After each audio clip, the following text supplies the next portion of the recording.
The moment still replays in my head like it's frozen in time. The room was full, every seat taken, soft music in the background, people smiling, laughing, holding glasses in their hands. My wedding day was supposed to be perfect, or at least peaceful. Instead, it became the day I finally stopped pretending.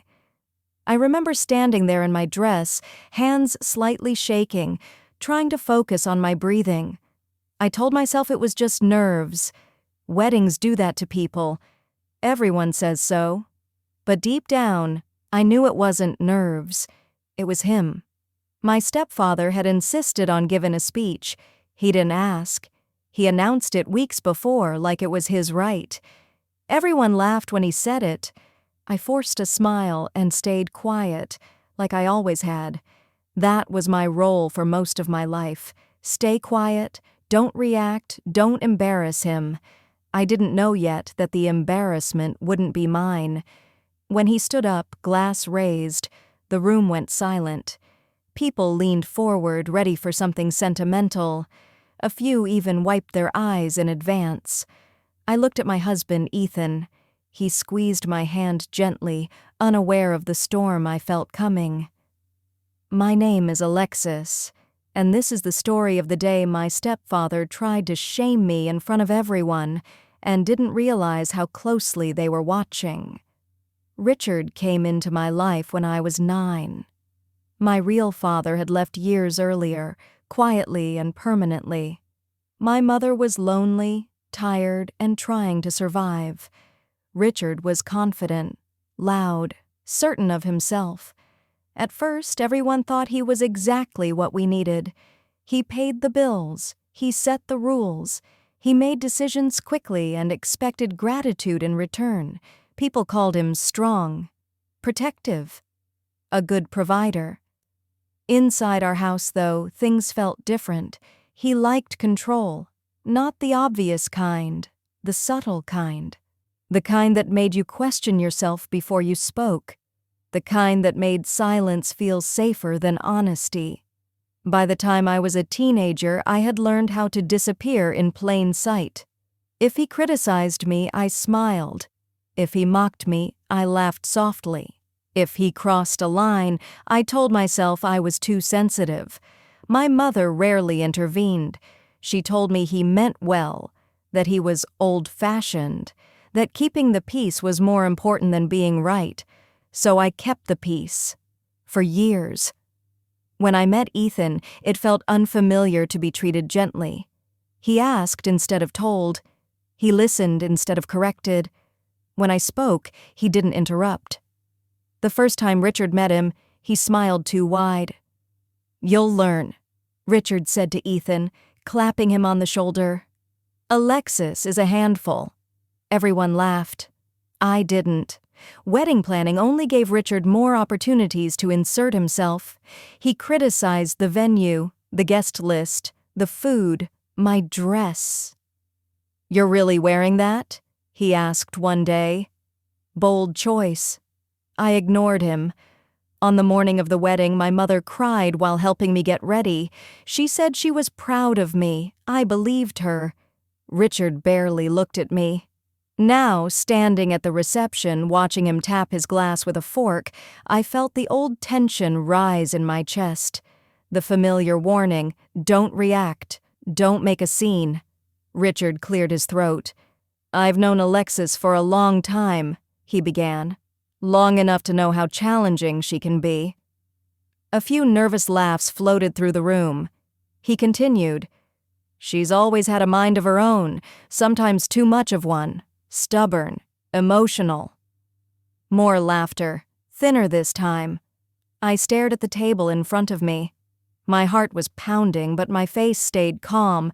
I had practiced this calm my entire life. Richard smiled, enjoying himself. "But I suppose that's what makes today such a miracle," he said. "That someone was willing to put up with her." Silence. Not complete silence, but close enough that I noticed. I looked up. Some guests were no longer smiling. A few exchanged glances. Someone near the back stopped clapping entirely. Richard didn't notice. He kept going. "I won't lie," he said. "There were times I thought she'd never grow up, never learn her place. But here we are." My hands stopped shaking. Something inside me settled instead. For the first time, I wasn't thinking about how to survive the moment. I was thinking about how many people were watching him reveal exactly who he was. Richard raised his glass toward Ethan. "Good luck," he said. "You're going to need it." That was when Ethan stood up. Not suddenly, not aggressively, just calmly. He didn't take the microphone. He didn't raise his voice. He simply said, "That's enough." The room froze.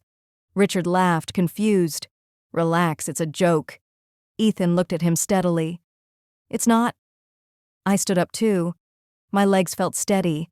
My voice felt clear. "I don't think it's funny either," I said. Richard turned toward me, irritation flashing across his face. "Alexis, sit down." I didn't. For the first time in my life, I didn't. "I've spent years staying quiet to keep things comfortable," I said, "but today isn't about your comfort." People were fully paying attention now. No phones, no whispers, just eyes. Richard's smile disappeared. "You're embarrassing yourself," he hissed. I looked around the room, at my friends, my family, people who knew me, not the version he described, but the real one. "No," I said softly, "I'm telling the truth." And something remarkable happened. No one stopped me. When I finished speaking, the room didn't erupt into applause. It didn't need to. The silence was heavier than any reaction could have been. I could feel Richard staring at me, waiting for me to back down, to laugh it off, to apologize for overreacting. That was how it always ended. He pushed, I absorbed, and life moved on like nothing had happened. But this time, life didn't move. People stayed exactly where they were, watching. Richard tried to recover. He chuckled awkwardly and waved his hand. All right, he said. "Let's not turn this into a therapy session." No one laughed. Someone near the front shook their head. I didn't know who it was, but the gesture felt louder than words. Richard cleared his throat and set his glass down. "I think we should focus on celebrating," he added, his voice tight. "This is a wedding, after all."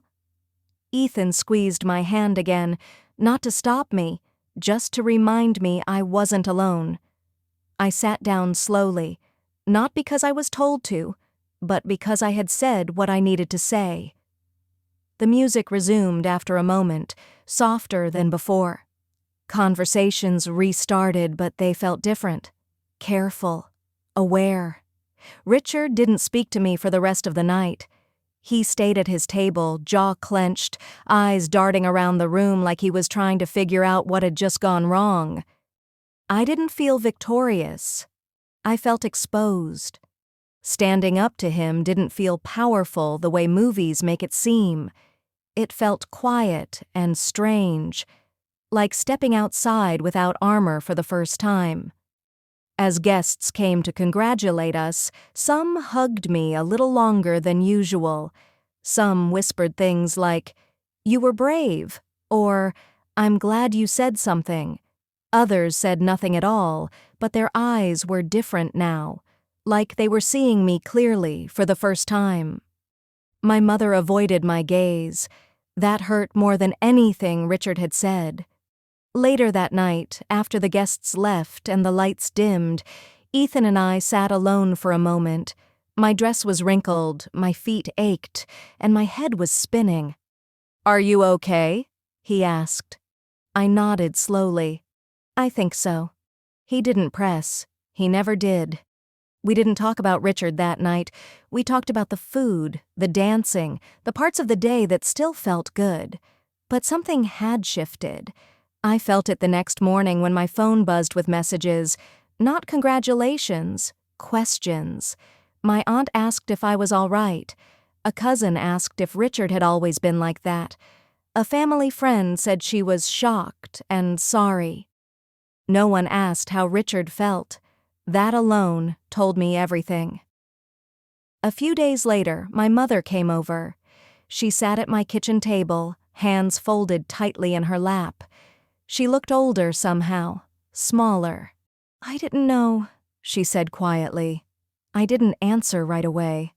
"I mean, I knew some things," she continued, "but I didn't realize it was that bad." I watched her carefully. I'd waited years for this moment, imagined it 1,000 times. "What did you think it was?" I asked. She hesitated. "Normal." That word hurt more than any insult. "I told myself it was normal," she said.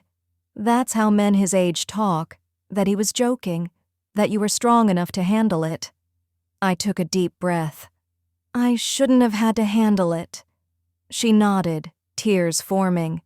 "I see that now." Richard didn't come with her. That was intentional. "He's angry," she admitted. "He says you humiliated him." I didn't respond. "He thinks you planned it," she added, "that you wanted to turn people against him." I almost laughed at that. "I spent years protecting him," I said calmly. "If I wanted to turn people against him, I wouldn't have waited this long." She looked down. "I know." For the first time, I believed her. Word traveled fast after that. People shared stories, small ones at first, comments Richard had made, jokes that hadn't felt like jokes, moments they'd brushed off because no one else reacted. Now they were reacting. I didn't add fuel to the fire. I didn't explain myself online or confront anyone. I stayed quiet, but this time it wasn't submission. It was choice. Richard called once.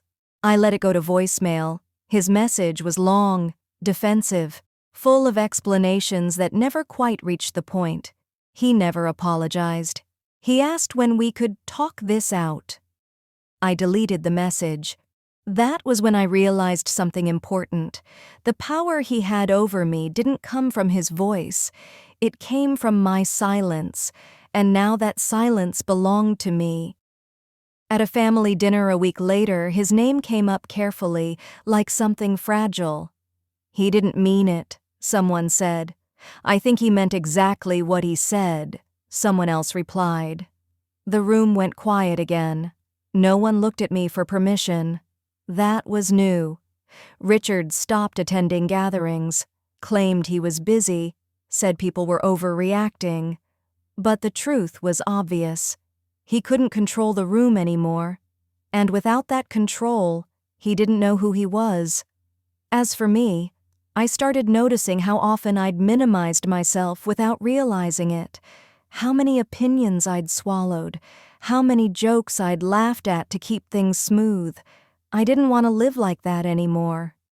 Standing up to him once didn't magically fix everything, but it cracked something open, and once cracked, it couldn't be sealed shut again.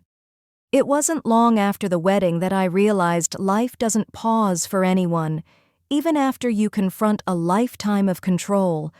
The quiet after the storm wasn't really quiet. It was just the beginning of a different kind of chaos. Richard didn't call, but he started showing up in smaller ways. A text here, an email there, a carefully worded Facebook post that seemed innocent enough until you read between the lines. Family is important. Always remember that. The subtext was clear. I had embarrassed him. He wanted me to know it. I deleted most of the messages. I didn't respond. For a moment I worried it might make him angrier. But then I remembered. I wasn't afraid anymore. Fear had been my constant companion for so long that I didn't even know how heavy it was until I let it go. The hardest part, though, wasn't Richard. It was my mother. She was torn. Her loyalty split between the man she married and the daughter she loved.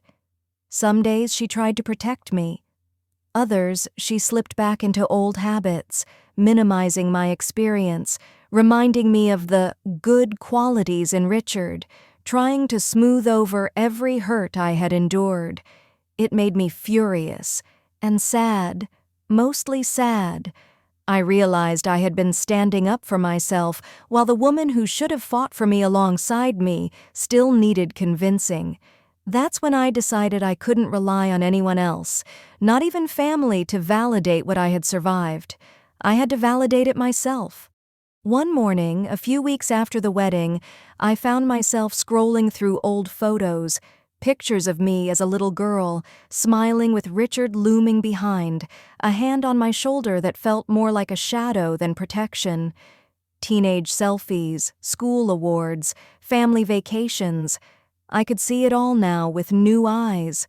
I had survived him. I had survived the manipulation, the belittling, the constant tension. And for the first time, I felt a sense of pride I hadn't allowed myself in years. I called Ethan while sitting on my couch, wrapping a blanket around my shoulders. He listened patiently as I recounted the memories, the things that seemed small at the time but now felt massive in their weight. "You survived all that," he said finally. "And you're still standing." I smiled at the phone. "I am," I whispered. But standing didn't mean I was healed. The scars were still there. Every interaction with Richard reminded me of them. Every mention of my childhood, every time someone joked about family dynamics, every offhand comment about weddings or marriages or obedience, it all triggered something old and raw. One evening, I was at a small dinner party with close friends when someone brought up weddings. They were laughing about their own chaotic experiences. I laughed too, but then my voice caught. Suddenly, Richard was there, in my head, in the way I spoke, in the tension that curled through my shoulders. My friends noticed, but I forced a smile and nodded along. Later, walking home, I felt a sudden urge to confront him again, not him directly, but the memory, the fear. I wrote in my journal, pouring out everything I had held back for decades, all the anger, the hurt, the humiliation. Writing it down made it feel tangible. I didn't have to shrink anymore. I didn't have to hold it inside.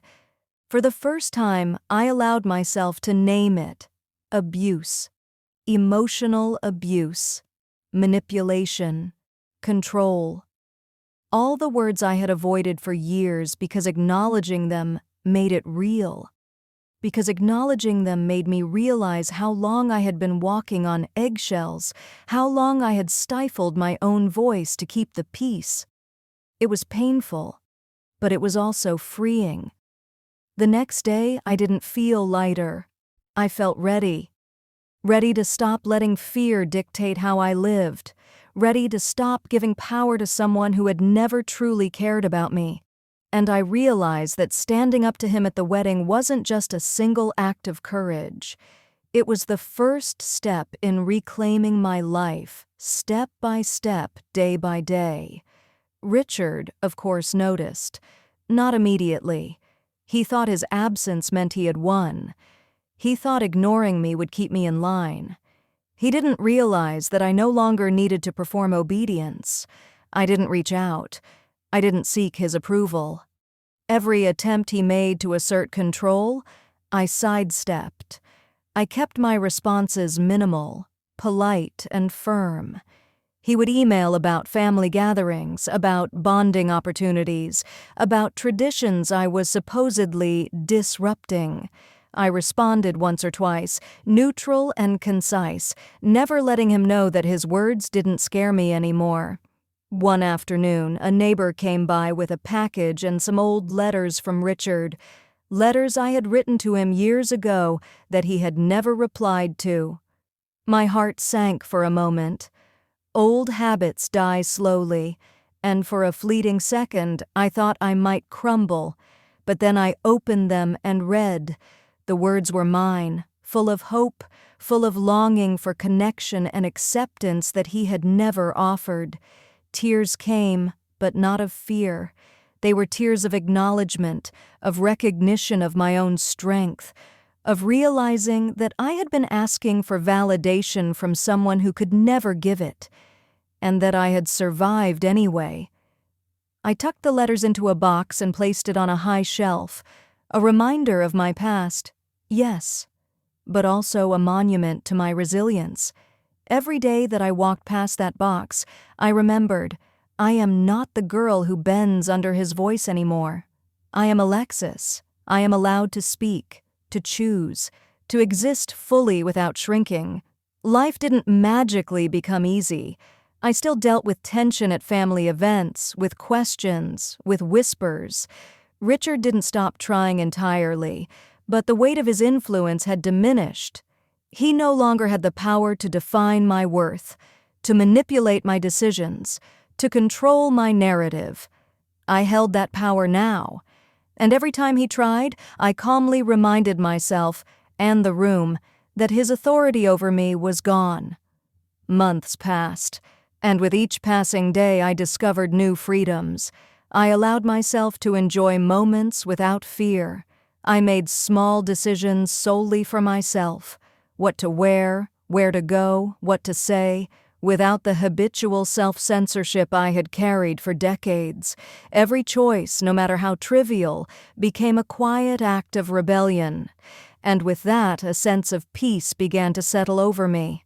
I had reclaimed parts of my life I hadn't realized were missing. I looked in the mirror one morning, adjusting my dress before leaving for a brunch with friends. I caught my reflection and paused.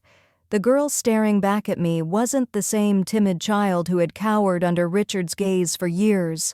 She was someone who had faced fear, humiliation, and manipulation, and had come out standing, stronger, wiser, free. And for the first time, I could truly say, without doubt, I am enough. I am whole. I am not defined by him, not by his words, not by his judgment, not by his past attempts to control me. It was a quiet Saturday morning when I realized that reclaiming my life wasn't just about surviving Richard. It was about actively building myself back up, piece by piece. I had spent so long trying to keep the peace, trying to appear normal in a family that had tolerated his behavior, that I hadn't stopped to ask what I actually wanted. And now, finally, I had the freedom to find out. I started small. I walked through the local park, headphones in, music playing softly, watching the sunlight glint off the lake. The air smelled like winter melting into spring, crisp and sharp. I noticed things I hadn't in years, the way the branches swayed, how a dog barked at a squirrel, the way people smiled at each other without hesitation. It was ordinary, mundane, but it was mine. I had never noticed before how heavy life felt under Richard's shadow, how much energy I had spent anticipating his moods, predicting his reactions. Now I could breathe without calculating every move. The next step was reconnecting with people I had pushed away, friends and distant relatives I had avoided, because Richard had made me feel shame for even wanting joy. Lunch dates turned into afternoon walks, which turned into long conversations over coffee. I told my stories carefully at first, watching their reactions, testing the waters. And then I realized I didn't need to test anything. People were shocked at what I had endured, yes, but they were amazed at my resilience. They celebrated me, not just for surviving, but for reclaiming my voice, for refusing to let years of manipulation define who I was. That validation, coming from outside the bubble Richard had created, was intoxicating, and yet it didn't replace what I was building inside. That had to come from me. I even found the courage to speak at a small community event about toxic family dynamics and emotional abuse. Standing in front of the crowd, telling them about what I had survived, I felt the same fear I had known for years, the fear of judgment, of ridicule, of being too much. But then I saw nods of recognition in the audience, people whispering, leaning in, connecting with my words. And for the first time, fear wasn't a chain, it was fuel. It gave me strength. Every time I said, "You are allowed to set boundaries. You are allowed to leave. You are allowed to be angry," I felt lighter, stronger, more untouchable. Richard, of course, found out. He always does. But he no longer mattered. I didn't reply to his calls or texts, didn't allow him the satisfaction of a reaction. He sent a formal email once, a carefully constructed apology for how things had ended, ending with, "I hope you find peace." I deleted it, not out of cruelty, but because I realized that peace didn't come from his words. It came from mine, from the choices I was making every day to prioritize myself and my happiness. At home, life was quieter. Tyler finally started showing signs of relief too.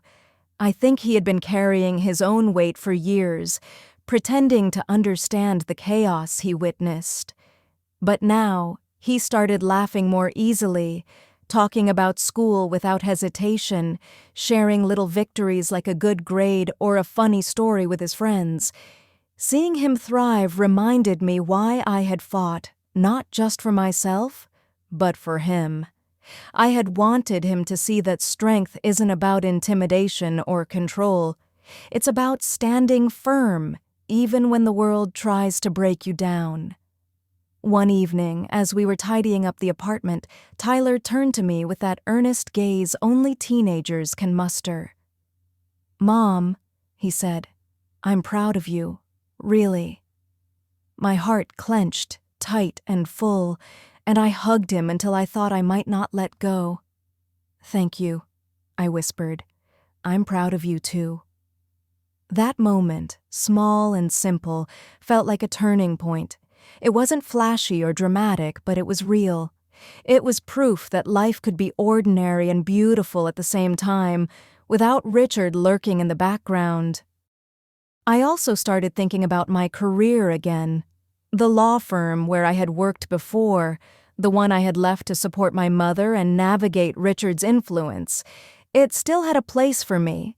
I sent in my application, careful but confident. When I got the interview, I walked in with my head held high, a different kind of power emanating from me now. I wasn't the timid girl asking for permission anymore. I was Alexis, someone who had fought for her life, for her autonomy, for her dignity. The job felt like a homecoming, a recognition of the years I had put in, both before and during the chaos. The office welcomed me warmly, some faces familiar, some new. And as I settled back into work, I realized I had been given something rare, the chance to rebuild without compromise. No one here knew Richard. No one here had ever told me I was overreacting, that I was too sensitive, that I was imagining things. For the first time in years, I could just be professional, competent, and unafraid. Evenings were mine. I started cooking again, something I had always loved but abandoned because Richard had criticized every meal as insufficient or wrong.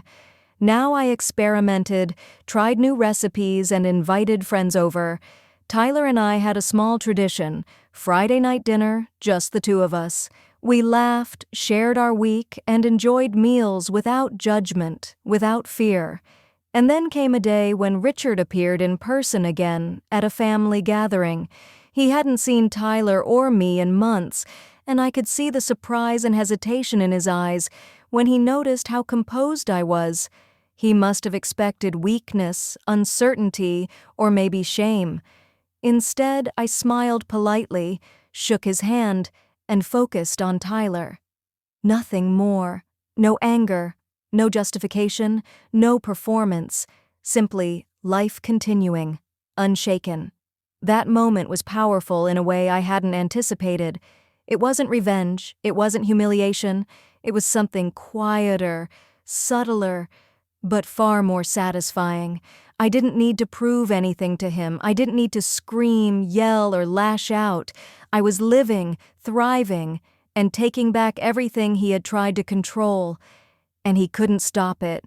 It was a lesson in patience, resilience, and self-respect. I had survived manipulation, humiliation, and control, And now I was thriving because I chose to. Life wasn't perfect. Tyler still had questions. Friends still had opinions. Family dynamics were complicated. But the power Richard once held over me had dissolved like smoke in the wind. I had my voice. I had my choices. I had my life. And no one, not even him, could take that away. The morning of the final confrontation, if you could even call it that, felt almost anticlimactic. There was no storm, no dramatic showdown. Just me, Tyler, and a folder full of meticulously organized documents sitting in my lap like armor. The sun was streaming through my apartment window, washing everything in golden light, and for the first time in years I felt no fear at all. Not a flutter in my chest, not a knot in my stomach. Just clarity. Tyler looked up at me, his eyes still carrying traces of that quiet worry he had worn for months. "Mom? Are you ready?" he asked, his voice small but steady. I smiled at him, reaching across the kitchen table to squeeze his hand. "I've never been more ready, Ty. Let's finish this." We arrived at the courthouse early, the familiar buzz of people shuffling through metal detectors, lawyers whispering into phones, clerks calling names. But I wasn't nervous, not really. I'd spent months, no, years, preparing for this exact moment. Richard had assumed he could walk in, smug and entitled, expecting the world to bend in his favor. He hadn't realized that I had been waiting too. Waiting, watching, and planning. When we walked into the courtroom, Richard was already there, leaning back in his chair, chin lifted, arrogance practically radiating off him. His new girlfriend sat beside him, all designer clothes and perfectly coiffed hair, as if the two of them had stepped out of a magazine shoot. He caught my eye briefly and smirked, just a quick flash. But I didn't react. I didn't flinch. I simply let him take in the reality that I wasn't the scared, timid girl he remembered. I was Alexis, confident, composed, untouchable. The judge, an older woman with sharp eyes and a reputation for fairness, called the room to order. Harold, Richard's lawyer, looked like he had seen it all before. Nina, my lawyer, gave me a nod. A small gesture, but it carried the weight of countless hours of strategy, preparation, and unspoken understanding. The hearing began, and Richard started predictably outlining what he believed he was entitled to. The house, the cars, the savings, the business, everything. His voice dripped with certainty, like he was counting chickens before they hatched. But then Nina spoke. Calm, deliberate, precise. She laid out the situation in legal terms that left no room for misinterpretation. Every debt, every liability, every hidden loan, Richard was responsible for all of it. The assets he thought he was claiming weren't assets at all. They were financial traps meticulously documented over months of careful research. I sat quietly, watching Richard's face change. First, confusion, then irritation, then the slow, creeping horror of realization. He had believed himself invincible, untouchable, but the numbers told a story he hadn't accounted for. The house, mortgaged beyond its value, the business, drowning in debt, the cars, nothing more than liabilities. Every extravagant purchase he had made at the expense of our family, meticulously accounted for in black and white, waiting for this exact moment. I felt a strange mixture of satisfaction and pity. Pity not for him, no, not at all, but for the arrogance that had blinded him for so long. I didn't gloat, didn't celebrate. I simply remained composed, letting the truth speak louder than any words of revenge ever could. Tyler, sitting beside me, finally allowed himself to relax. I saw him exchange a small, almost imperceptible smile with Nina. He understood now, as I had, that strength wasn't about yelling or proving a point. It was about patience, strategy, and integrity. Richard's protests grew weaker as the hearing continued. Every attempt to argue, to twist the facts, to manipulate the narrative was met with evidence, precision, and unwavering calm. And then, the final blow. The judge summarized everything, looking directly at him. "Mr. Carrington, you are hereby assuming responsibility for all debts and obligations tied to the marital assets. Mrs. Harper relinquishes all claims voluntarily and legally. The settlement is complete." For a moment the room was silent. Richard's smirk had vanished entirely. His posture slumped. I could almost see the weight of the financial avalanche settling onto his shoulders, the realization of the debt he had willingly signed for finally sinking in. I rose slowly, carefully, feeling the gravity of the moment. I had spent years preparing for this day, and now it had arrived, not with fanfare or shouting, but with undeniable truth. Tyler rose beside me, his presence a reminder of why I had fought so hard.